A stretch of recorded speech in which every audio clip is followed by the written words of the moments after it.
السلام علیکم ورحمۃ اللہ وبرکاتہ۔ میرے اس اسلامک چینل کے ناظرین، آپ سب کو خوش آمدید و مرحبا کہتا ہوں۔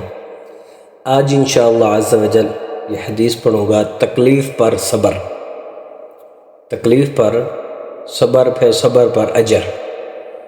یہ حدیث سماعت فرمائیں۔ عن ابن مسعود رضی اللہ تعالی عنہ قال قسم رسول الله صلى الله عليه وآله وسلم قسمة وقال صلى الله عليه وآله وسلم رحم الله موسى لقد أوذي بأكثر من هذا فصبر۔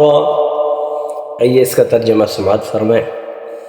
میرے آقا امام الانبیاء حضور علیہ السلام نے کچھ مال تقسیم فرمایا تو ایک شخص کہنے لگا معاذ اللہ محمد صلی اللہ علیہ وآلہ وسلم کو اللہ تعالیٰ کی رضا مقصود نہیں۔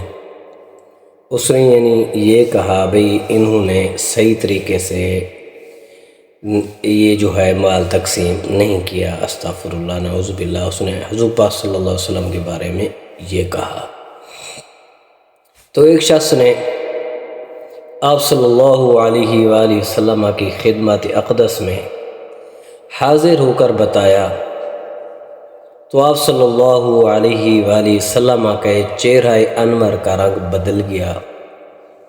میرے آقا امام الانبیاء حضور علیہ السلام اگر صحیح تقسیم نہ کرتے تو اور کون کرتا؟ جن کے اوپر قرآن پاک نازل ہوا، جن کی وجہ سے ہمیں اسلام ملا، انصاف ملا، سب کچھ ملا، اگر وہی صحیح طریقے سے نہ تقسیم کریں تو پھر کون ہے جو صحیح طریقے سے اور آئے گا تقسیم کرے گا؟ تو اس لیے میرے آقا کی رضا پر انسان کو راضی ہو جانا چاہیے، کیونکہ میرے آقا کی رضا اللہ تعالیٰ کی رضا ہے۔ تو اب میرے آقا امام الانبیاء حضور علیہ السلام کا رنگ بدل گیا، وہ پتہ نہیں کیسا شخص تھا، اور فرمایا اللہ تعالیٰ موسیٰ علیہ السلام پر رحم فرمائے، انہیں اس سے بھی زیادہ ستایا گیا لیکن انہوں نے صبر کیا۔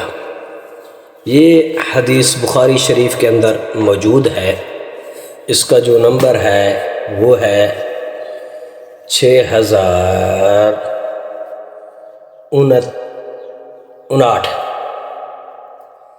تو اس حدیث سے سبق حاصل ہو رہا ہے، اگر تکلیف پہنچے تو صبر کیا جائے اور ان لوگوں کو یاد کیا جائے جن کو اللہ تعالیٰ کی راہ میں تکالیف دی گئی، تاکہ تکلیف برداشت کرنا آسان ہو جائے۔ یہ حدیث اچھی لگے ضرور سبسکرائب کریں، شیئر کریں اور لائک کریں، اور جب بھی تکلیف پہنچے صبر کریں، اللہ تعالیٰ کا شکریہ ادا کریں، کیونکہ جب تکلیف پہنچتی ہے اس تکلیف کے بدلے اللہ تعالیٰ اس انسان کے گناہوں کو معاف فرما دیتا ہے۔ تو دعا ہے اللہ تعالیٰ ہم سب کو صبر کرنے کی توفیق عطا فرمائے۔